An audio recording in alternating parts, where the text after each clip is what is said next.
The Jews are no strangers to complaining. From the minute they left Egypt, the nation of Israel were always kvetching. This week's Torah portion is a little bit different, though.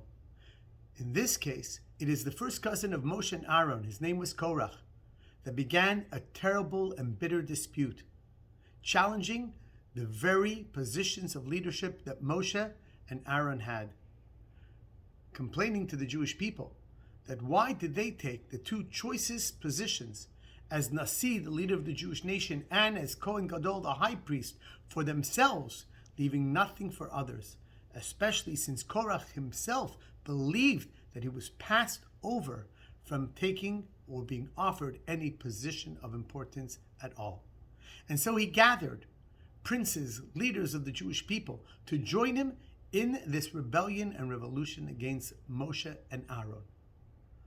God brought this to a bitter end and did something that happened only once in the history of the world.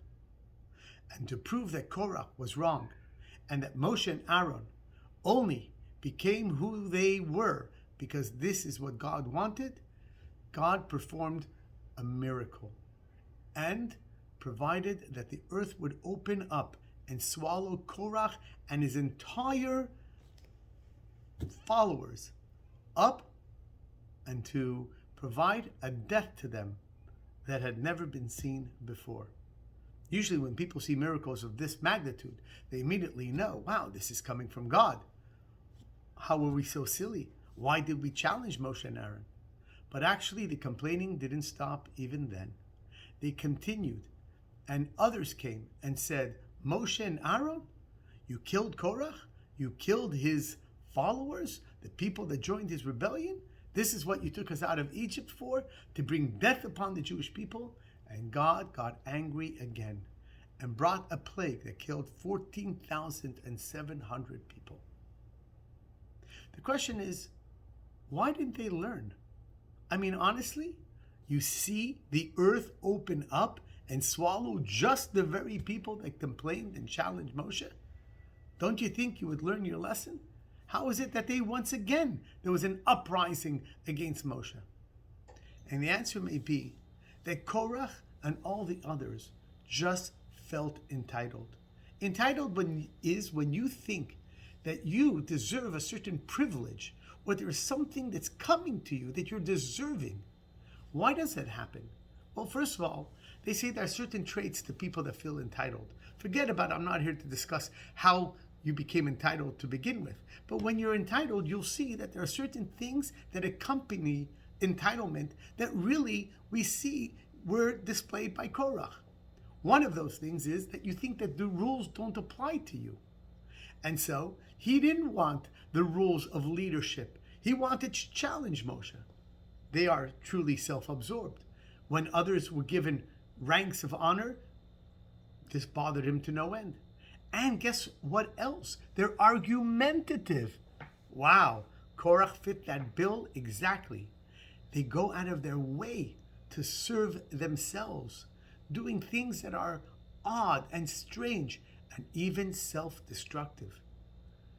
They obviously exaggerate their own sense of self-worth and believe they deserve special treatment. Moshe Rabbeinu was exactly the opposite. When Moshe Rabbeinu heard this, he thought to himself, are you guys crazy? Do you understand when God met me at the burning bush and asked me to take on a leadership role, I begged him, find someone else. Moshe was truly the humblest of all human beings. Not only did he not want it, he was the least self-entitled. He thought somebody else deserves it even more than me.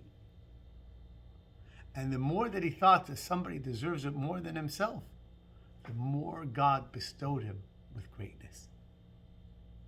So Korach is the Torah telling us, stop with the self-entitlement. And there are ways to slowly dig ourselves out of those feelings. Start doing things for others. Start doing nice things for the right reasons, not because we'll be rewarded or noticed. We change slowly this aura of self-entitlement that somehow we are deserving and become a little bit self-effacing, where we do things in a humble way. And the more humbler we become, and the more that we do things for the right reasons, then we won't become self-entitled. We'll become godly entitled. God will make sure that leadership and honor and all the good blessings will come your way. So, even if you're in a subtle way, a little self-entitled, this week's Torah portion tells us, be a little humble. Don't think that everything should be coming your way. Send it off to others. And the more that you do, slowly, without you realizing it, the blessings will follow you. Have a great Shabbos.